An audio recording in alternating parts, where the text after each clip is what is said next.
চেষ্টা করছি। আল্লাহ রাব্বুল আলামিন বলেন, ইন্নাহুম ফিতয়াতুন আমানু বিরাব্বিহিম, তারা কয়েকজন যুবক আল্লাহর উপরে, তাদের রবের উপরে ঈমান এনেছিল। রবকে? সব জবান একসাথে করে আওয়াজ করে বলেন, রবকে? সন্দেহ আছে? সন্দেহ আছে? আলহামদুলিল্লাহি রাব্বিল আলামিন। আমাদের রবকে? আরো জোরে, আমাদের রবকে? কেন আল্লাহ আমাদের রব? আল্লাহ নিজেই বলেছেন, ইয়া আইয়ুহান নাসু উবুদু রাব্বাকুমুল্লাযী খালাকাকুম ওয়াল্লাযীনা মিন ক্বাবলিকুম লাআল্লাকুম তাত্তাকুন আল্লাযী জাআলা লাকুমুল আরদা ফিরাশা ওয়াস সামাআ বিনাআ ওয়া আনজালা মিনাস সামাই মাআ ফাআখরাজা বিহি মিনাস সামারাতি রিজকান লাকুম ফালা তাজআলু লিল্লাহি أندادا وأنتم تعلمون। আল্লাহ রাব্বুল আলামিন বলেন, ওই রবের ইবাদত করো যেই রব তোমাদেরকে বানাইছেন। রব তিনি কেন? প্রথম নাম্বার, আমাকে আপনাকে বানাইছেন কে? এই জন্যে তিনি রব। দুই নাম্বার, আল্লাযী জাআলা লাকুমুল আরদা ফিরাশা, জমিনকে বিছানা বানাইছেন। ওয়াস সামাআ বিনাআ, আসমানকে ছাদ বানাইয়া আমার আপনার থাকার জায়গা করেছেন। জমিনকে ফ্লোর বানাইছেন, আসমানকে ছাদ বানাইছেন। ও মুসলমান, কে করলেন? দুই নাম্বার। তিন নাম্বার হলো ওয়া আনজালা মিনাস সামাই মাআ, আসমান থেকে বৃষ্টি নাজিল করে জমিনকে উর্বর করেন। ফাআখরাজা বিহি মিনাস সামারাতি রিজকান লাকুম, এই জমিন থেকে বিভিন্ন রকমের ফলমূল, শাকসবজি, বিভিন্ন রকমের জিনিস দিয়ে আল্লাহ আমার আপনার রিজিকের ব্যবস্থা করেন। রব তাকেই বলে যিনি বানাইছেন, রব তাকে বলে যিনি থাকার জায়গা করে দিয়েছেন, রব তাকে বলে যিনি খানার ব্যবস্থা করেন। তাহলে এবার বলেন, বানাইলেন আল্লাহ, রব থাকার জায়গাও দিলেন আল্লাহ, খানার ইন্তজামও করেন আল্লাহ। এবার বলেন, গোলামি চলবে কার? গোলামিও চলতে হবে, গোলামিও চলতে হবে। আলা লাহুল খালকু ওয়াল আমর, সৃষ্টি যার হুকুম চলবে, সৃষ্টি যার হুকুম চলবে। মুহতারাম হাজিরিন, যদি আল্লাহর হুকুমে আমরা সবাই চলি তাহলে আমাদের সমাজে চুরি থাকবে না। আল্লাহর হুকুম যদি আমরা জনগণ মানি, আল্লাহর হুকুম যদি আমাদের নেতারা মানে, আল্লাহর হুকুম মোতাবেক যদি আমাদের দেশ চলে, আল্লাহর কসম করে বলতে পারি একটা চোরকেও চুরিতে পাওয়া যাবে না। আর এখন চুরি নাই। মাশাআল্লাহ, চুরি আছে না নাই? ও মাইকলা ভাই, এটা আমার গলা চিফাদা ধরে রাখে, একটু একটু ক্লিয়ার করার দেখেন ব্যবস্থা আসেনি। আমি তো কিছু বলতেও পারি না, ভয়ও লাগে। মুরব্বী উলামা একরাম বসা, মনে কষ্ট পান কিনা, একটু সাউন্ড একটু ক্লিয়ার হইতো, একটু ক্লিয়ার, পরিষ্কার। এটা কেমন জানি মানে আনকমন লাগতেছে আমার কাছে অনেকগুলো। দেখেন, সবই আওয়াজ তো ঠিক আছে, কিন্তু আওয়াজটা একটু পরিষ্কার হইতো। জি, আমার দিক, অন্য কোনো দিক তাকাবেন না দয়া করে। কষ্ট হচ্ছে না তো? চলবে ইনশাআল্লাহ। আল্লাহ তৌফিক দান করুন। মোহতামিম সাহেব হুজুর বলছিলেন শেষ হইবার আগে আমার সিমটি দিবেন, এই জন্য উনি এখন নাই। ওই কথা বুঝেন নাই? তার মানে আনলিমিটেড চলতে থাকুক। কথা বুঝেন নাই? এটা মনে হইতেছে আমার কাছে আর কি। যাক, আলহামদুলিল্লাহ সুম্মা আলহামদুলিল্লাহ। আল্লাহ আমাদের আজকের আশা বসাকে কবুল করুন। আর জোরে বলি। তাহলে আসেন, বলছিলাম, যদি চুরি বন্ধ করতে চান, ডাকাতি বন্ধ করতে চান, দুর্নীতি যদি বন্ধ করতে চান, সব কিছু যদি বন্ধ করে যদি সমাজ সুন্দর করতে চান, রাষ্ট্রকে যদি সুন্দর করতে চান, কোরআনের আলো জীবনের সব জায়গায় ছড়িয়ে দিতে হবে। আপনাদের হয়তো পরিচিত কথা, তারপরেও আমি একটু স্মরণ করিয়ে দিয়ে বলছি। হযরত ওমর ফারুক রাদিয়াল্লাহু তাআলা আনহু খলিফাতুল মুসলিমিন, রাষ্ট্র পরিচালনা করছেন কোরআন সুন্নাহর আলোকে। রাস্তায় বের হয়েছেন, দেখে এক রাখাল বকরি রাখালি করতে আছে, ছাগল রাখালি করে। হযরত ওমর চিন্তা করলেন, একটু পরীক্ষা করে দেখি তো, কোরআন সুন্নাহ ভিত্তিক দেশ শাসন করি, নবীর আদর্শে, হযরত আবু বকর সিদ্দিকের রেখে যাওয়া আদর্শে শাসন করছি, এই শাসনের অ্যাকশন কতটুকু দূর পর্যন্ত এসেছে, এই মাঠেও এসেছে কিনা একটু দেখি।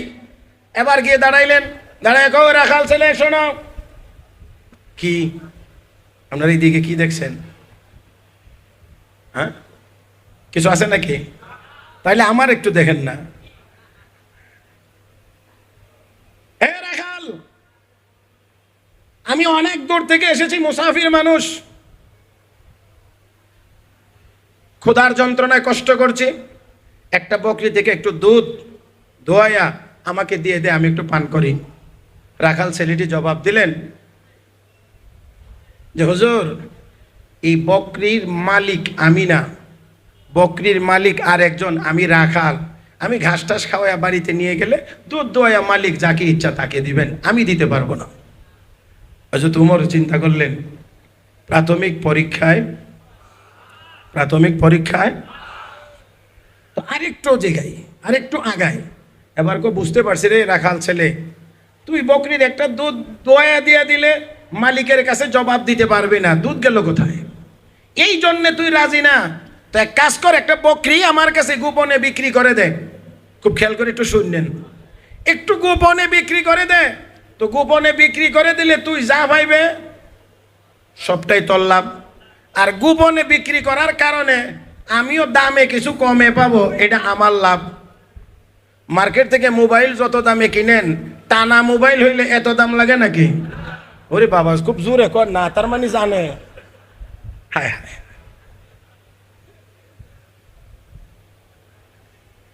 আচ্ছা তোমার বলতে আছেন একটা বকরি গোপনে বিক্রি করে দে, বাকি রইল মালিকরে জবাব দিবে কি? মালিকরে জবাব দিবে কি? তুই বলবি একসাথে অনেক বকরি রাখালি করার কারণে একটা অন্য পালের সাথে হয়তো চলে গেছে, এরকম হয়েই থাকে। মানে অনেক সুরতে বুঝাইয়া দিছেন মালিকরে কিভাবে জবাব দিবে, আর এই জবাব শুনলে মালিকেও মেনে নিবে, এমন জবাব শিখাইছেন। তো হযরত উমর যতই তার জবাব শিখা, সে ততই ভিতরে ভিতরে রাগে ফুলতেছে। রাগের বহিঃপ্রকাশ কিন্তু, আপনার যে রাগ করছেন, এই রাগের বহিঃপ্রকাশ কিন্তু চোখে ঘটে। রাখাল ছেলের চোখ বড় হইতেছে আস্তে আস্তে, দেখতে তো হুজুরের মতোই দেখা যায়, চুরির কথা দেখে কয়। কথা বুঝেন নাই? কথা তো যা বলতেছে সব, শুধু হাসার চিন্তা করবেন না, একটু গভীরে চিন্তা করবেন। হযরত ওমর ফারুক রাদিয়াল্লাহু তাআলা আনহু বলছেন, যত সুন্দর করে চুরির ফর্মুলা শিক্ষা দিচ্ছে, ততই রাখাল ছেলেটি রাগে ফুলতেছে, চোখগুলো বড় হয়ে গেছে। বলা যখন শেষ, তখন ওই রাখাল ছেলেটি হযরত ওমরের দিকে তাকিয়ে বলছেন, ইয়া ইবনাল মালিক ফাআইনাল্লাহ।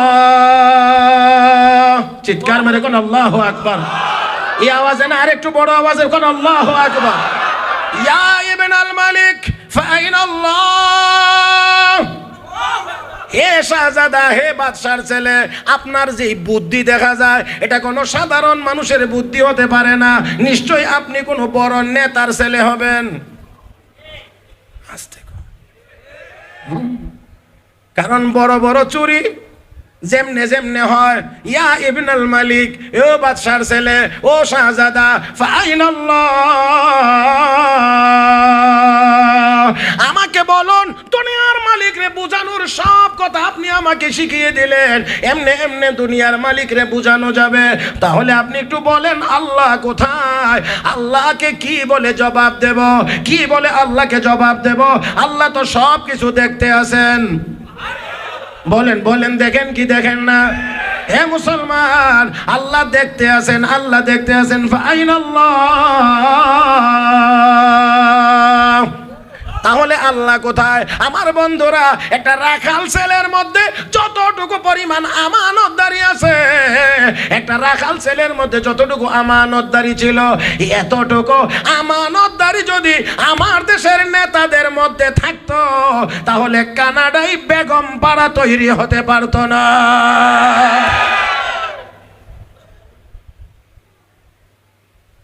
এই কানাডার বেগম পাড়ায় কোনো মৌলানা সাহেবের বাড়ি আসেনি? কোন শাইখুল হাদিস সাহেবের বাড়ি আছে? কোন মসজিদের ইমাম সাহেবের আছে? তাহলে কোন কোন সাহেবের আর আছে? আমার ভাইয়েরা, তাহলে বুঝতে হবে কোন শিক্ষার মাধ্যমে চুরি থেকে বিরত থাকা যায়, কোন বিদ্যায় বিদ্যান হলে ডাকাতি থেকে বিরত থাকা যায়। দুর্নীতি করে না, একমাত্র একমাত্র কোরআনের শিক্ষা, যেই শিক্ষা মানুষকে চুরি করতে বাধা দেয়, কোরআনের শিক্ষা ডাকাতি করতে বাধা দেয়, দুর্নীতি করতে বাধা দেয়। আজকে অনেকেই বুক ফলায় আমাদের দেশে বলার চেষ্টা করেছিলেন যে আমরা দেশকে অনেক দূর এগিয়ে নিয়ে যাচ্ছি। আমিও একদিন বড় আক্ষেপ করে বলছিলাম, বিনয়ের সহিত বলছি, বলেন আপনারা কোন দিকে কতটুকু আগাইছেন? আমার জানা মতে 20 বছর আগে যত চুরি হইতো, এখন তার চাইতে চুরির পরিমাণ বাড়ছে। 20 বছর আগে যত ডাকাতি হইতো, তার চেয়ে ডাকাতির পরিমাণ বাড়ছে। 20 বছর আগে যত ধর্ষণের ঘটনা ঘটতো, তার চাইতে এখন ধর্ষণের পরিমাণ বাড়ছে। যত রকমের খুন খারাপি ছিল 20 বছর আগে, এখন তার চেয়ে বাড়ছে। তাহলে আগাইলেন কোন দিকে? যদি বলেন আগাইছেন, তা আমি বলবো চুরির দিকে আগাইছেন, ডাকাতির দিকে আগাইছেন, ধর্ষণের দিকে আগাইছেন।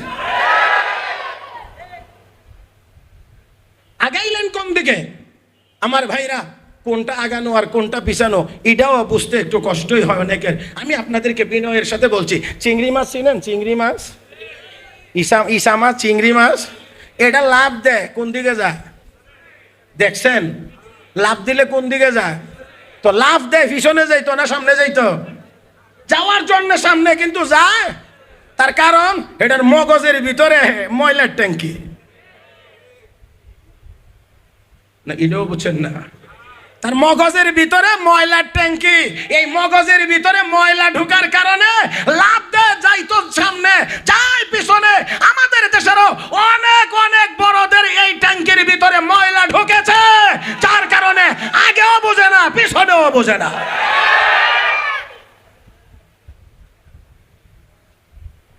আল্লাহ আমাদের সবাইকে তৌফিক, সঠিক জিনিস বুঝার তৌফিক দান করুন। আর মহব্বতের সাথে বলি আমিন। মুহতারাম হাজিরিন, আসেন যুবকেরা, ঈমান আনছে, স্মরণ আছে তো? আল্লাহ এবারে একটু সংক্ষিপ্ত আকারে বলে সামনের দিকে আগাইতে চাই। এক জালিম শাসকের নাম ছিল দিকিয়ানুস। এই দিকিয়ানুস মূর্তি পূজারী ছিল, দেশের জনগণকে মূর্তি পূজায় বাধ্য করত। এই দিকিয়ানুস বৎসরে একবার বাহিরে গিয়ে মেলা করত, বিশাল আয়োজন করে মূর্তি পূজা করত। দেশের সব জনগণকে সেই পূজায় অংশগ্রহণ করতে হইতো। একবার সেই পূজা চলাকালীন সময়ে এক যুবক এই অনুষ্ঠান ছেড়ে আস্তে করে গিয়ে এক গাছের নিচে বসে আছেন। এই সর্বপ্রথম যে যুবক এই গাছের নিচে গিয়ে বসেছিল, তাফসীরের কিতাবে তার নাম লেখা হয়েছে ইয়ামলিখা অথবা তামলিখা। এই তামলিখায় গিয়ে নীরবে বসা। কিছুক্ষণের মধ্যে আরেকজন যুবক গিয়ে হাজির, বসে আছেন নীরবে। এইভাবে করে 2 জন, 3য় জন, 4র্থ জন, 5ম জন, 6ষ্ঠ জন, 7ম জন, 7 জন যুবক একত্রিত হয়েছে, কিন্তু কেউ কারো সাথে কথা বলে না, সবাই চুপচাপ। এবার একজন, সেই ইয়ামলিখা বা তামলিখা প্রথম দলনেতা, সেই মুখ খুলে জিজ্ঞেস করে, কি ভাই, পূজা রেখে আপনারা এখানে এসে নীরবে বসে আছেন, কারণ কি? ভাই আপনি তো আগে এসেছেন, তো আপনি বলেন কেন এসেছেন? আমার মন সাক্ষী দিচ্ছে, আমার দিল বলতে আছে, এই মূর্তিগুলো মাবুদ হইতে পারে না। মূর্তিগুলো মাবুদ হইতে পারে। দেখেন দিনগুলি দুর্বল, বানাইলে হয়, না বানাইলে নাই, রাখলে থাকে, না রাখলে নাই। তাহলে এমন জিনিস মাবুদ হতে পারে না। মাবুদ তো আমাদেরকে রাখেন, আমাদেরকে মারেন, আমাদেরকে দুনিয়াতে পাঠান, আবার দুনিয়া থেকে নিয়ে যান, অসুস্থ করেন আমাদের রব আল্লাহ, আবার অসুস্থ বানানো তিনি হলেন আল্লাহ। এই মূর্তি কেমন করে মাবুদ হয়? এই জন্যে আল্লাহ রাব্বুল আলামিন জানিয়ে দিয়েছেন কোরআনে, ইয়া আইয়ুহান নাস দুরিবা মাসালুন ফাসতামিউ লাহু ইন্নাল্লাযীনা তাদউনা মিন দুনিল্লাহি لن يخلقوا ذبابا ولو اجتمعوا له وإن يسلبهم الذباب شيئا لا يستنقذوه منه ضعف الطالب والمطلوب। হে মুসলমান, মূর্তিগুলো কখনোই মাবুদ হতে পারে না। মাবুদ একমাত্র, আওয়াজ করে বলেন, একমাত্র আল্লাহ। এবার তারা কয় এই মূর্তিগুলো মাবুদ হতে পারে না, এই জন্য আমি পূজার অনুষ্ঠান রেখে এখানে চলে এসেছি। 6 জন সাথী একসাথে জবাব দিয়ে বলেন, ও ভাই, আমরাও একই কারণে এসেছি। জোরে জোরে জোরে জোরে আমরাও একই কারণে এসেছি। এইগুলো মাবুদ হইতে পারে না, এইগুলো মাবুদ হইতে পারে না। এবার দেখেন 7 জন একত্রিত হয়েছে। আসলে 7 জন ইচ্ছা করে শুধু যায় না, আমার আল্লাহ একই চিন্তার 7 জনকে এক জায়গায় জমা করে দিয়েছেন, যাতে করে 7 জনের কাফেলার মাধ্যমে একটা শক্তি সঞ্চয় হয়। 7 জন যুবক এবার উঠে এখান থেকে চলে গিয়েছে। আল্লাহর বান্দারা এক জায়গায় গিয়ে আল্লাহর ইবাদত করা শুরু করেছেন, এক আল্লাহর ইবাদত শুরু করে দিয়েছেন। সংবাদ চলে গেছে ওই জালেমের কাছে, ওই জালেম তাদেরকে গেছেন, আমার বন্ধুরা গ্রেফতার করে নিয়েছে। ও মুসলমান, একটু খেয়াল করে দেখেন, 7 জন মাত্র যুবক যারা এক আল্লাহ বিশ্বাস করে। গোটা দেশ হলো মূর্তি পূজার পক্ষে, সবাই মূর্তি পূজারী। মূর্তি পূজারী স্বয়ং বাদশাহ, মূর্তি পূজারী মন্ত্রিসভা, মূর্তি পূজারী সচিবালয়, মন্ত্রী পূজারী সেনাবাহিনী, মূর্তি পূজারী নৌবাহিনী, মূর্তি পূজারী বিমান বাহিনী, সব মূর্তি পূজারী। মাত্র 7 জন যুবক এক আল্লাহ বিশ্বাসী। আওয়াজ করে বলেন, এরা এক আল্লাহ বিশ্বাসী হওয়ার কারণে আল্লাহ যদি তাদের সাথে থাকেন তাহলে তারা দুর্বল না সবল? 7 জন যুবক আল্লাহর ইবাদত করেন, নিয়ে গেছেন। আমার বন্ধুরা এবার অবস্থা জটিল হইতে আছে। রব্বে কারীম বলেন, ইন্নাহুম ফিতিয়াতুন আমানু বিরাব্বিহিম, কয়েকজন যুবক রবের উপর ঈমান এনেছে। আর যখন অবস্থা সামনে বেগতিক, আমি আল্লাহ তাদের ঈমান রক্ষার জন্য ঈমানের পাওয়ার বাড়ায়া দিয়েছি। ওয়াজিদনাহুম হুদা, আমি আল্লাহ তাদের হেদায়েতের পাওয়ার বাড়িয়ে দিয়েছি। ও মুসলমান, লক্ষ্য করে দেখেন, গোটা রাষ্ট্রযন্ত্র একদিক, 7 জন যুবক মাত্র, এই 7 জনকে এই জায়গায় নিয়ে হাজির করা হয়েছে। খেয়াল করে দেখেন, এমন একটা পরিবেশে এমনি ভিতরটা টক টক টক টক করার কথা। হ্যাঁ, বুঝাইতে পারছি না? দেখেন, এনে বাদশা বসা, মন্ত্রিসভার সদস্যবৃন্দ বসা, 3 বাহিনীর লোকেরা বসা, সচিবালয়ের লোকেরা বসা, সব মূর্তি পূজার পক্ষে 7 জন যুবককে এই মজলিসে হাজির করা হয়েছে। ও মুসলমান, ভিতরটা টক টক করা একেবারেই স্বাভাবিক। ইন্টারভিউ দিতে গেছেন নি জীবনে? ইন্টারভিউ দিতে এই সময় অনেক সময় সঠিক জানা উত্তর ভয়ের কারণে উল্টা হয়ে যায়। তারপরে আমি কি বলে ফেললাম, হাই এর উত্তর তো আমি জানি। বুঝেন না? আমার এক বন্ধু আমেরিকা যাবে, এই জন্য আবেদন করছে। এখন তার ইন্টারভিউ কল করা হয়েছে। যেই দিন যাবে তার আগের থেকে মনে মনে অনেক প্রস্তুতি নিয়ে রাখছে। এর মধ্যে একটা প্রস্তুতি এমনও ছিল, যদি জিজ্ঞেস করে বেতন ভাও কত, মান্থলি ইনকাম কত, স্যালারি কত, তাহলে বলবে $1000। কত? $1000। পুরা 15 দিন এই তসবিহ আদায় করছে। $1000। এখন যখন এম্বাসিতে গেছে, একেবারে ভিতরে এই অফিসারের সামনে গেছে, যাইতেই এখন যখন আসছে যে স্যালারি কত, $1,00,000। কত? $1,00,000। অফিসার জিজ্ঞেস, $1,00,000? ইয়েস। আবার জিজ্ঞাসা, $1,00,000? ইয়েস। এবার পাসপোর্ট উল্টায়া বের হয়ে আসার পরে হায় 15 দিন যাবত প্রিপারেশন নিচ্ছি, 1000। এটা 1,00,000 হইল কেমনে? ও দূরে যদি এই অবস্থা হয়, 1000 যদি লাখ হয়ে যায়, তাহলে এবার বলেন গোটা দেশ একদিক, 7 জন যুবক একদিক। এখন এখানে গিয়ে কথা বলতে গেলে, এখানে আপনাদের একটা কথা জানা থাকারই কথা, মঞ্চে বক্তব্য দেওয়া এটা একটা আলাদা যোগ্যতার নাম। এটা বড় শিক্ষিত হইলেই সবাই পারে না।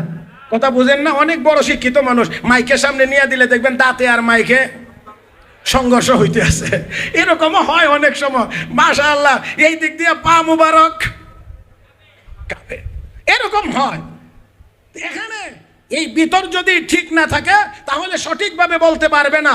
গোটা রাষ্ট্রযন্ত্র একদিক আর 7 জন যুবক একদিক, তারা ওইখানে গিয়ে দাঁড়াইবে, কথা বলতে হবে।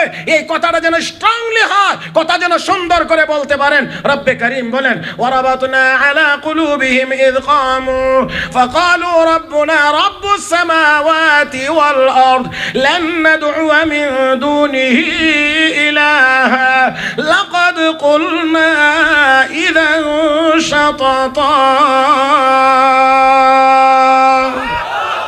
আল্লাহ আল্লাহ কয় ওয়ারাবাতনা আলা কুলুবিহিম, বক্তব্যটা যেন স্ট্রংলি দিতে পারে এই জন্য আমি আল্লাহ আমার কুদরতি হাতে তাদের কলবটাকে মজবুত করে দিয়েছি। আরো আরো আরো আরো জোরে কোন, আরো জোরে। আমি মজবুত করে দিয়েছি, আমি তাদের কলব আমার হাতে বেঁধে রেখেছি। মুসা আলাইহিস সালামের মাকে আল্লাহ বলছিলেন তোমার ছেলেটাকে বক্সে ভরে পানিতে ভাসায় দাও। আচ্ছা বলেন দেখি, পানিতে বক্সে ভরে পানিতে ভাসায় দেওয়া একটা মায়ের পক্ষে সন্তানকে এইভাবে ভাসায় দেওয়া কতটা সহজ? তারপরে এইভাবে গোপনে পানিতে ভাসায়া দিয়ে মুসা আলাইহিস সালামের বোনকে বলতে আছেন, মা মেয়েকে বলছেন দেখতো এই বক্সটা কোন দিক যায়। এখন বোন কতক্ষণ পরে ঘুরে আইসা কো মা এটা দিয়ে ফেরাউনের ঘাটে গিয়ে লাগছে।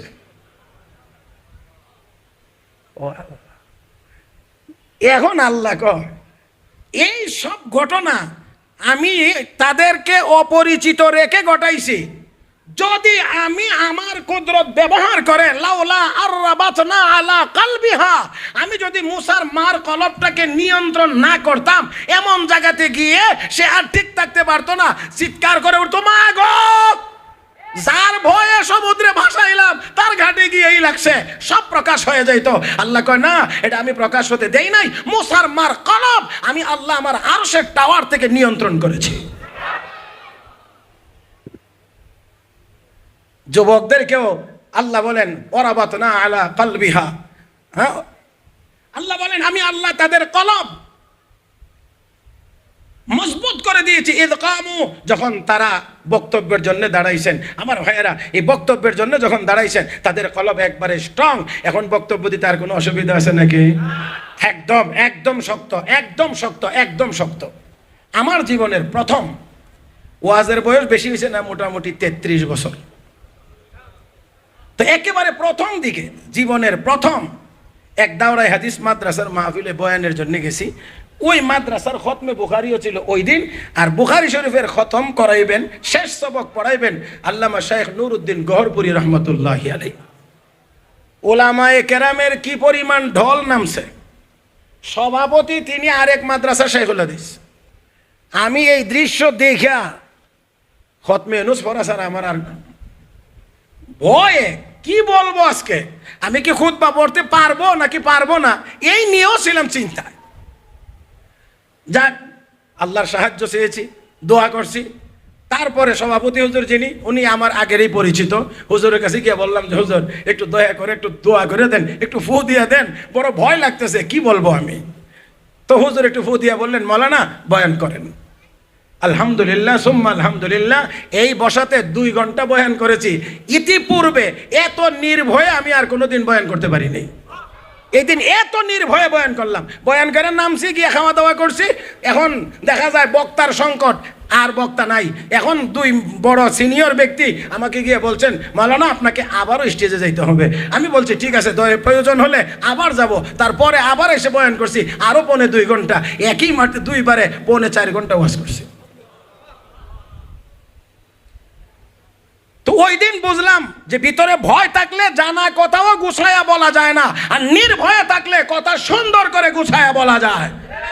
যুবকেরা দাঁড়াইছেন, দাঁড়ায়া যখন সামনে হাজির তখন বলতেছে বাদশাহ যুবকেরা শুনছি তোমরা বলে এই মূর্তি পূজা করো না, তাহলে তোমরা কার পূজা করো, কার ইবাদত করো, এবার তোমরা তোমাদের বক্তব্য দাও। এখন তারা কয় না না না আমরা এই মূর্তির পূজা করি না, তাহলে কার পূজা করো, তোমাদের রব কে? রব্বুনা রব্বুস সামাওয়াতি ওয়াল আরদ, আসমান জমিনের রব যিনি আমাদের রব তিনি। এবার বলেন না একটু আসমান জমিনের রব কে? জবানটা খুলে মহব্বতে ডাক দেন আল্লাহ। আরেকবার বলেন আল্লাহ। وربطنا على قلوبهم إذ قاموا فقالوا ربنا رب السماوات والأرض لن ندعو من دونه إلها লাকাদ কুলনা ইযান শাতাতা। ও বাদশা, ও সম্রাট, ও দেশবাসী শোনো, রব্বুনা রব্বুস সামাওয়াতি ওয়াল আরদ, আসমান জমিনের যিনি রব তিনি আমাদের রব। না না শোনো, আমরা এই রবের সাথে অন্য কাউকে শরীক করতে পারবো না।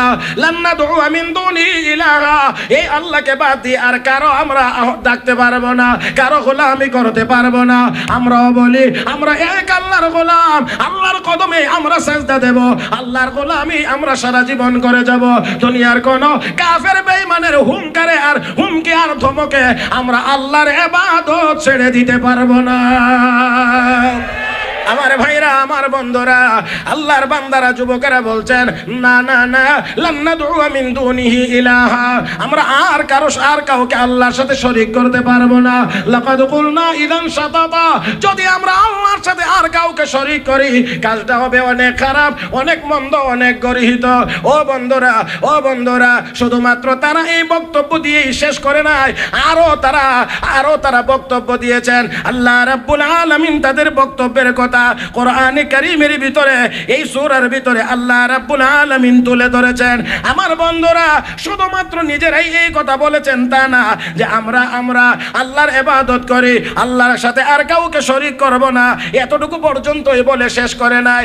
আরো তাদেরকে দেখে বলছেন, হাউলাই কওমুন ইত্তাখাযু মিন দুনিহি আলিহা লাউলা ইয়াতুনা আলাইহিম বিসুলতানিন বাইয়িন ফামান আযলামু মিম্মান ইফতারা আলাল্লাহ কাযিবা।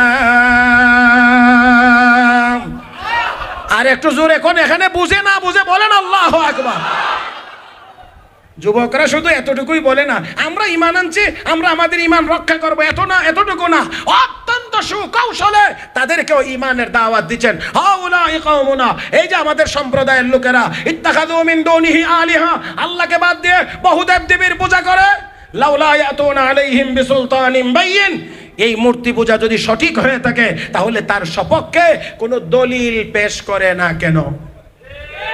হে মুসলমান, যদি মূর্তি পূজা সঠিক হয় তাহলে কোনো দলিল পেশ করে না কেন? কিয়ামত পর্যন্ত মূর্তি পূজার পক্ষে কোনো দলিল পেশ করা সম্ভব হবে না। একটি কথা মনে রাখতে হবে, যুক্তি এক জিনিসের নাম, দলিল আরেক জিনিসের নাম। কেউ কেউ যুক্তি দেখাইতে চাইবে। দুই এক জায়গায় আমার সাথেও কথা হয়েছে, হুজুর আপনারা মসজিদে গিয়ে আপনারা ইবাদত করেন, আমরাও মণ্ডপে গিয়ে ইবাদত করি, তার মানে আমরা মসজিদের ইবাদত আর তাদের মূর্তি পূজা এক বানানোর চেষ্টা করছে। তো যিনি আমাকে এই কথা বলছিলেন, আমি জিজ্ঞেস করেছিলাম যে আমরা তো মসজিদের ভিতরে গিয়ে ইবাদত করি, কিন্তু আমরা মসজিদের সামনে মাথা নত করি না, মসজিদের ইবাদত করি না, মসজিদের পূজা করি না। মসজিদ আল্লাহর ঘর, আল্লাহ নির্দেশ দিয়েছেন এই ঘরে গিয়ে ইবাদত করো, তাই আমরা করি। এই জন্যে আমাদের মসজিদের ছাদের উপরেও নামাজ পড়লে নামাজ হয়, এমনকি আন্ডারগ্রাউন্ডে নামাজ পড়লেও নামাজ হয়। শুধু তা না, 39,000 ফুট উপর দিয়ে, 38,000 ফুট উপর দিয়ে বিমান উড়ে যায়, ওই বিমানে নামাজ পড়লেও নামাজ হয়। বলেন তো দেখি, আপনাদের মূর্তির কান্দের উপরে দাঁড়ায় পূজা করলে পূজা হয়নি?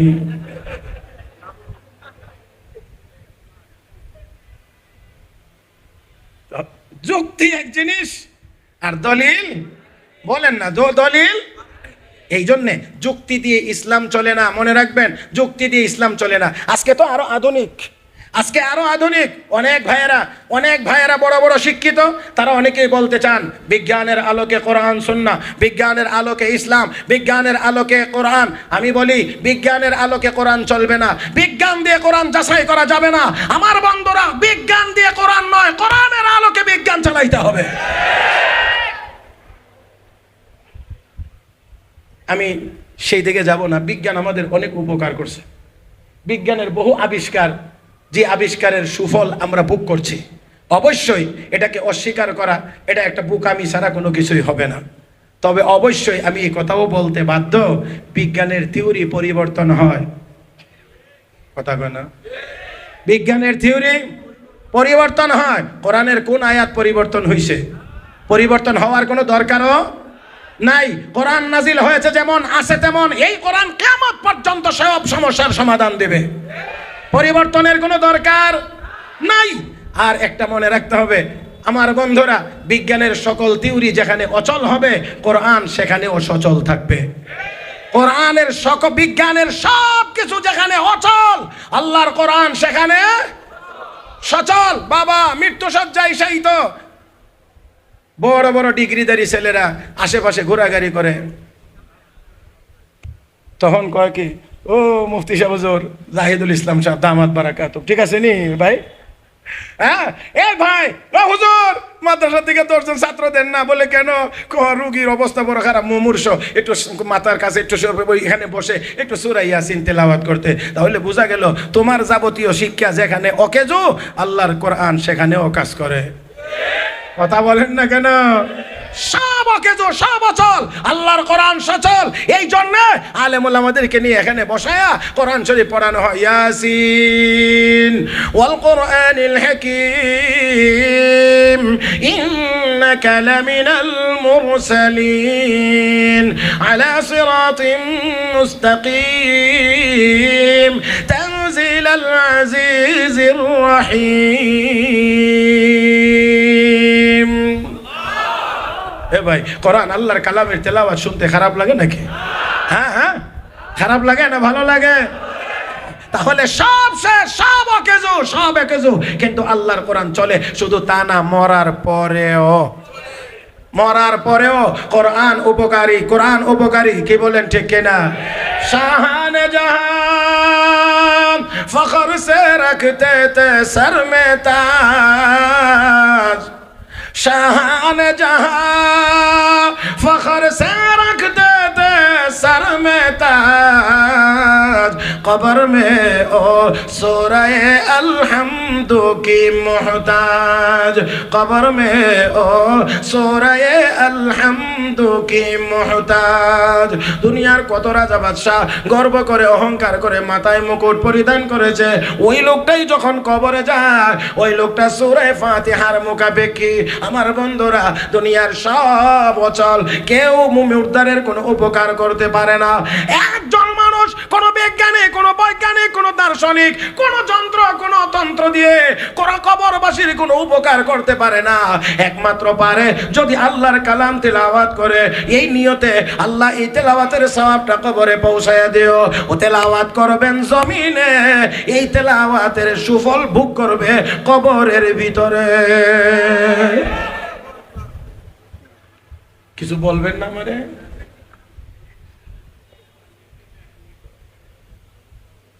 আল্লাহ আপনাদের আরো ভালো খবর লই আইছেন। আমি আশা করছিলাম আপনি এসে বলবেন যে শেষ করেন, আপনি এরকম কিছু বললেন না। হ্যাঁ হ্যাঁ, আপনারা কি কর? হ্যাঁ হ্যাঁ, দেখি ভিআইপিরা কি কর, মসজিদে যারা আছেন তারা তো ভিআইপি কি কর, আপনারা কি কর? চলবে? আলহামদুলিল্লাহ, আলহামদুলিল্লাহ। চলেন চলেন চলেন, আর ছায়েন না, মুহতামিম সাহেব আইলে আসুক, না আইলে নাই। এখন আর এদিকে তাকানো নাই, চলবে ইনশাআল্লাহ। আরে এখন তো একটু বয়স হয়েছে, আলহামদুলিল্লাহ। আমার ওয়াজের বড় একটা রেকর্ড আছে। আমার জীবনে আমি একটা নাই এক বসায় 5.5 ঘন্টা বয়ান করেছি। কাজেই এত তাড়াতাড়ি ছেড়ে দেওয়ার লোক আবার আমি না। কথা বুঝেন নাই? আলহামদুলিল্লাহ। আপনারা দোয়া করলে ইনশাআল্লাহ চলবে, চলতে থাকবে। অসুবিধা হবে না তো? অসুবিধা হবে না তো? নারে তাকবীর! সবাই বলেন নাই নারে তাকবীর? কোরআন সুন্নাহর আলো, নারে তাকবীর! মাশাআল্লাহ মাশাআল্লাহ। তাহলে আসেন একটু দেখি, সামনের দিকে আগাই। এই যুবকেরা কি বলছে? লাউলা ইয়াতুনা আলাইহিম বিসুলতানিন বাইয়িন, স্পষ্ট দলিল থাকলে দলিল কেন পেশ করে না? তারপরে আপনারা বলেন, এই মূর্তি পূজার সপক্ষে কোনো দলিল? জোরে কোন না দলিল? তারপরে তারা বলেন, ফামান আযলামু মিম্মান ইফতারা আলাল্লাহি কাযিবা, ওর চেয়ে বড় জালিম আর কে হতে পারে যে আল্লাহর উপরে অপবাদ দেয় আর এই কথা বলে যে আল্লাহ মূর্তি পূজার কথা বলেছেন, অথবা এই জাতীয় কোনো কিছু। আল্লাহর উপরে যারা অপবাদ দেয় তাদের চেয়ে বড় জালিম আর কেউ হতে পারে? এখন বক্তব্যটা আপনাদের জানা মতে খুব নরম হয়েছে না গরম হয়েছে? হ্যাঁ, এই বক্তব্য শুনে এই জালেম শাসক দিকিয়ানুস একেবারে থো মেরে গেছে। দেখেন বক্তব্যের কিন্তু একটা পাওয়ার আছে, কথা কয় না, বক্তৃতার এটার একটা আকর্ষণও আছে, এটার অ্যাকশনও আছে। আল্লাহ, আমি আপনাদের কেমনে বুঝাইতে পারি, একটু খেয়াল করেন তো, একটু পিছনের দিকে যান, একটু অনেক পিছনে যান। সাদ্দামের উপরে, সাদ্দামের শাসন আমলের শেষ দিকে ইরাকের উপরে আমেরিকা হামলা করেছিল। তৎকালীন সময়ে এই সাদ্দাম সরকারের মন্ত্রিসভার তথ্যমন্ত্রী যেই লোকটা ছিল, এই লোকটার নাম ছিল সাইদ আল সাহাফ। যেই দিন বাগদাদ এয়ারপোর্ট মার্কিনীরা দখল করে ফেলেছে, ওই দিনও সে সাহসের সাথে সাংবাদিকদের সামনে দাঁড়িয়ে বক্তব্য দিচ্ছে, আমাদের দেশ কেউ দখল করতে পারে নাই, যারা এসেছে মরবার জন্য এসেছে। মানে তার সাংবাদিক সম্মেলন এবং সাংবাদিকদের সামনে তার নিয়মিত ব্রিফিং সারা পৃথিবীর নজর কেড়েছিল। এটা আমেরিকার বুশেরও নজর এড়ায় নাই, সেও দেখছে। পরবর্তীতে যখন সাদ্দাম সরকারের পতন হলো, আমেরিকার নিয়ন্ত্রণে চলে গেল ইরাক, তখন সাদ্দামের সব মন্ত্রিসভার সবগুলোকে ধরে ধরে ফাঁসি দেয়। কিন্তু এই বক্তৃতায় আকৃষ্ট হয়ে দয়া করে, দয়া লাগছে, এই জন্য সাইদ আল সাহাফকে সপরিবারে অন্য দেশে আশ্রয় নেওয়ার মতো সুযোগ তারে করে দিছে। কয় এই লোকটা বড় সাহসী মানুষ, যদিও সাদ্দামের মন্ত্রিসভার লোক, কিন্তু সে যে সাহসিকতা দেখাইছে, তার বক্তৃতা বড় নজর কেড়েছে, এই জন্য তারে কয় তুমি। বক্তব্যটা এই ইমানদারেরা দিয়েছে, আস্তে না জোরে, দুর্বল ভাবে না সবল ভাবে? মুসলমান আমরা আল্লাহর পক্ষে কথা বলবো, দুর্বল ভাবে না সবল ভাবে? এই দুর্বল ভাবে বলার কারণে আজ আমাদের দুরবস্থা। আমরা যদি 58টি মুসলিম দেশ এক বাক্যে বলতে পারতাম, আমরা যদি বলতে পারতাম গাজার মুসলমানদের উপরে হামলা কেন, ওই ইসরায়েলিরা জবাব দেয়, আর না হয় আমরাও তোদের বিরুদ্ধে রুখে দাঁড়াবো, তাহলে আমার মনে হয় এত ফিলিস্তিনি মুসলমান শাহাদত বরণ করার দরকার হইতো না।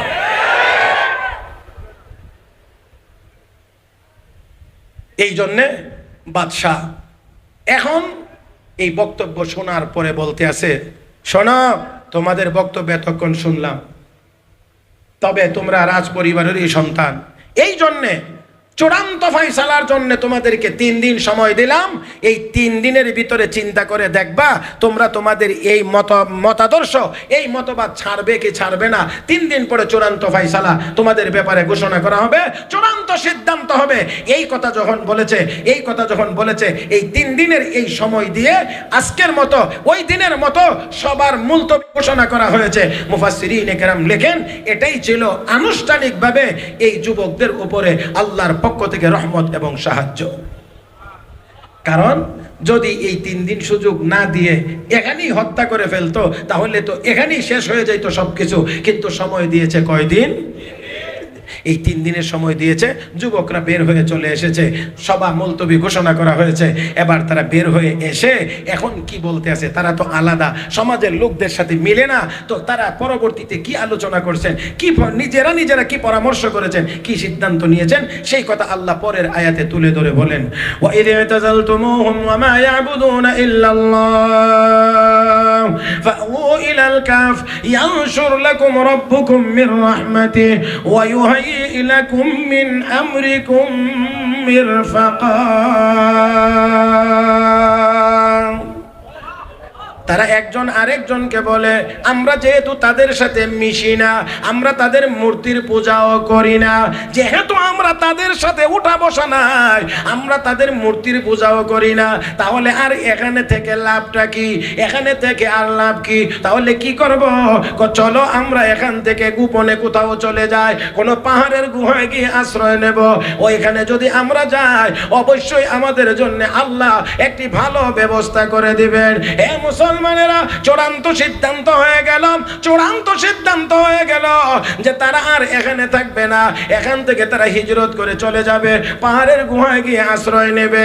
যাওয়াটা দিনের বেলা সম্ভব না, দিনের বেলা যাইতে পারবে না, অবশ্যই গভীর রাত্রিতে তারা যাবেন। সিদ্ধান্ত নিয়েছেন, সব কিছু প্রস্তুত করে এবার শুধু অপেক্ষা, রাত্র কখন গভীর হবে। একেবারে গভীর রাত যখন হয়েছে, সব মানুষ ঘুমের ঘরে চলে গিয়েছে। আমার বন্ধুরা, এমন সময় ওই 7 জন যুবক গাটুরি হাতে নিয়ে অত্যন্ত সতর্কতার সাথে ঘরের দরজা খুলে এবার হাঁটতে শুরু করেছেন। যেই মাত্র হাঁটা শুরু করেছে, এমনি দেখা যায় পিছন দিকে তাদের পিছনে একটি কুকুরও অনুসরণ করে হাঁটতে আরম্ভ করেছে। আমার ভাইয়েরা, আপনারা অবশ্যই একটা জিনিস খেয়াল করবেন, কুকুর স্বাভাবিকভাবে হাঁটতে পারে না। কুকুর সবসময় একটা দৌড়ের উপরে থাকে। এই দৌড়ের উপরে থাকার কারণে তার স্বাভাবিক শ্বাস প্রশ্বাসও হয় না, শ্বাস প্রশ্বাসও একটু ঘন ঘন হয়, এটার আওয়াজ হয়, বুঝেন নাই? একটু আওয়াজ বেশি হয়, তাহলে স্বাভাবিক হাঁটা হাঁটতে পারে না, একটু দৌড়ের উপরে থাকে, এখানে আওয়াজ হয়, শ্বাস প্রশ্বাসের আওয়াজও একটু বড় হয়। ও বন্ধুরা, অপর দিক দিয়ে কুকুরের স্বভাব হলো স্বজাতি আরেকটা কুকুর দেখলে এমনি ঘেউ ঘেউ করে আওয়াজ করে ওঠে। তাহলে অসুবিধা আসেনি না নাই? অসুবিধা সবগুলো মাথায় রেখে আল্লাহর ওই বান্দারা, যুবকেরা, ইমানদারেরা এই জন্য কুকুরটাকে ফিরাইতে চায়, যেন কুকুর তাদের সাথে না যায়। ও মুসলমান, জোরে ধমক দিতে পারে না, লাঠি দিয়ে আঘাত করতে পারে না, হাত দিয়ে ফিরানোর চেষ্টা করে, কিন্তু কুকুর ফিরে না। এবার ছোট ছোট পাথর কণা হাতে নিয়ে কুকুরের দিকে নিক্ষেপ করে। যেই মাত্র হাত দিয়ে কুকুরের দিকে পাথর নিক্ষেপ করা শুরু করেছে, ইমাম কুরতুবী রাহমাতুল্লাহি আলাইহি লিখেন, তখনই কুকুরটা দুইটা সামনের পা উপরের দিকে উঠাইয়া আকাশের দিকে তাকাইয়া কেমন জানি কি বলতে আরম্ভ করেছে। পিছনের দুটা পা জমিনে লাগা, সামনের দুটা পা উপরের দিকে উঠানো, দেখে যেন মনে হয় আল্লাহর দরবারে মুনাজাত করতে আসে। আমার বন্ধুরা, কুকুর আল্লাহ রাব্বুল আলামিনের দরবারে বলতে আসেন ফরিয়াদ করে, আল্লাহ, আমি কুকুর হওয়ার কারণে আমি কথা বলতে পারি না, তারাও আমাকে সাথে নিতে চায় না, মনে করতেছে আমি তাদের ক্ষতির কারণ হব। ওগো আল্লাহ, আমি যে তাদের সেবা করতে চাই, আমি তাদের খেদমত করতে চাই, আমি তাদের সহযোগী হতে চাই, এটা তারা বুঝে না। আল্লাহ, দয়া করে আমার জবানটা খুলে দাও, আমি যেন এই কথাটা বলে দিতে পারি। ও মুসলমান, এবার আমার আল্লাহ কুকুরের জবান খুলে দিলেন। আর একটু মহব্বতে বলেন, আল্লাহ পারবেননি? আল্লাহর সেই ক্ষমতা নাই না আছে? আরো আসতে কোন। আমার নবীর সামনে এক ব্যক্তি গুই সাপ, জি, আমার নবীর সামনে এক গ্রাম্য লোক গুই সাপ একটা মরা, তারপরে আবার রোদ্রে শুকানো, সৌদি আরবের রোদ কি পরিমাণ শুকাইছে, সাপটাও মরা আবার শুকানো, এমনটা নবীর সামনে নিয়ে গিয়ে বলতে আছেন, ও মুহাম্মদ, জোরে কোন সাল্লাল্লাহু আলাইহি ওয়াসাল্লাম, ও মুহাম্মদ, এই সাপ যদি বলে তুমি আল্লাহর রাসূল, তাহলে আমি ঈমান আনবো। আপনাদের কি মনে হয় এটা ঈমান আনার কথা? মরা শুকনা এমন একটা সাপ নিয়ে বলছে, এটা যদি বলে তুমি আল্লাহর নবী, তাহলে আমি মানব। রাহমাতুল লিল আলামিন আল্লাহর কাছে দোয়া করলেন, অতঃপর দোয়া করলেন, আল্লাহ রাব্বুল আলামিন বললেন, হাবিব, চিন্তার কোনো কারণ নাই, সাপকে একটু ডাক দেন, একটু বলেন, একটু কথা বলেন। রাহমাতুল লিল আলামিন এবার সাপের সামনে রেখে, ওই মরা শুকনা সাপটাকে সামনে রেখে আমার নবী ডাক দিলেন, ইয়া রাব, হে গুই সাপ। যেই মাত্র আমার নবী বলেছেন হে গুই, ওই মরা শুকনা সাপ জীবিত হয়ে নড়াচড়া শুরু করেছে। আর একটু জোরে কান, নড়াচড়া শুরু করেছে। আল্লাহ নবী আবার বলেন, সাপরে তুই বল, তুই কার ইবাদত করিস বল। এবার দেখেন সাপ কত সুন্দর করে জবান খুলেছে, সাপ কত সুন্দর বক্তব্য দেয়, আবুদুল্লাহ আল্লাযী ফিস সামাই আরশুহু ওয়া ফিল আরদি সুলতানু ওয়া ফিল বাহরি সাবিলু ওয়া ফিন নারি ইকাবু ওয়া ফিল জান্নাতি রাহমাতু। আল্লাহু আকবার। সাপ ডাক দেখো আমি ওই আল্লাহর ইবাদত করি যেই আল্লাহর সিংহাসন হলো আসমানে, যেই আল্লাহর রাজত্ব চলে জমিনে, যেই আল্লাহ সাগর মহাসাগর গুলো বানাইছেন রাস্তা হিসেবে, যেই আল্লাহ জাহান্নাম বানাইছেন শাস্তি দেওয়ার জন্য, জান্নাত বানাইছেন আল্লাহর দয়া করে মানুষকে ওই জায়গায় পৌঁছায়া দেওয়ার জন্য, জান্নাত দয়া জায়গা হিসেবে বানাইছেন। সুন্দর বক্তব্য দেওয়ার পরে বলেন এবার বল আমি কে? সাপ আপনি অবশ্যই আল্লাহর রাসূল। আল্লাহর রাসূল সাথে সাথে ওই লোকটা কালেমা পড়ে মুসলমান হয়ে গেছে। হে মুসলমান, আমার নবী মাত্র ডাক দিলেন রে সাপ। মরা শুকনা সাপ জীবিত হয়ে নড়াচড়া শুরু করেছে। নবী জিজ্ঞেস করেছেন মান তাবুদ, কার ইবাদত করিস? জবাব দিতে শুরু করেছে আমার আল্লাহ। তাহলে কুকুরের জবান দিয়ে কথা বের করতে পারবেন কি পারবেন না? কুকুর এবার দোয়া শেষ করে পাগুলো নামাইয়া এবার কুকুরের জবান খুলে গিয়েছে। কুকুর ডাক দিয়ে কয় লিমা তাদরিবুনানি ওয়া লিমা তারজুমুনানি, ও আল্লাহর বান্দারা আমাকে কেন তোমরা মারতে আসো? কেন আমার দিকে পাথর নিক্ষেপ করতে আসো? তোমরা যে আল্লাহর পরিচয় কয়েকদিন আগে মাত্র লাভ করে এই দেশ ছেড়ে ঈমান রক্ষার জন্য চলে যাইতে আসো, আমি তো ওই আল্লাহর পরিচয় আরো 40 বছর আগেই অর্জন করেছি। তোমরা কেন আমাকে মারছো? কেন আমাকে মারছো? কেন আমাকে প্রতিহত করছো? কেন আমাকে পাথর মারছো? মারবে না, তার মানে আমি তোমাদের সঙ্গী হতে চাই, আমি তোমাদের সঙ্গী হতে চাই। মুহতারাম হাজরিন, কুকুরের এই কথা শুনে তারা এখন নির্ভয় হয়ে গিয়েছে, নির্ভয় হয়ে গিয়েছে। এখন চলতে শুরু করেছে, চলতে চলতে চলতে চলতে চলতে চলতে এবার পাহাড়ের গুহা পর্যন্ত গিয়েছেন। এই পাহাড়ের গুহাত গিয়ে এবার গাটুরি গটুরি যা আছে সব রাখছেন। রাখার পরে এবার সবাই বলতে আছেন যে আসলাম তো, এখন যেন এই আশাটা এখানে থাকাটা যেন নিরাপদ হয়, যেন আমাদের কোনো বিপদের কারণ না হয়। এই জন্যে আল্লাহর কাছে একটু দোয়া করি। এবার সবাই এখানে গিয়ে আল্লাহর কাছে দোয়া করলেন রব্বানা আতিনা মিন লাদুনকা রাহমা ওয়া হাইয়্ লানা মিন আমরিনা রাশাদা। আল্লাহ আমরা তো আসছি, আমাদের জন্য একটা পথ খুলে দাও, পথ খুলে দাও। এই কথা বলেই তারা ঘুমাইতে গেছে। রব্বে কারীম বলেন ফাদারাবনা আলা আযানিহিম ফিল কাহফি সিনিনা আদাদা, আমি আল্লাহ তাদের কর্ণকুহরে ঘুম ঢেলে দিলাম। তার মানে গভীর ঘুমের ভিতরে তাদেরকে ফেলে দিলাম, যে এক ঘুমের ভিতরে তারা 309 বছর পর্যন্ত ছিল। কয় বছর? সবাই শুনেন নাই? কয় বছর?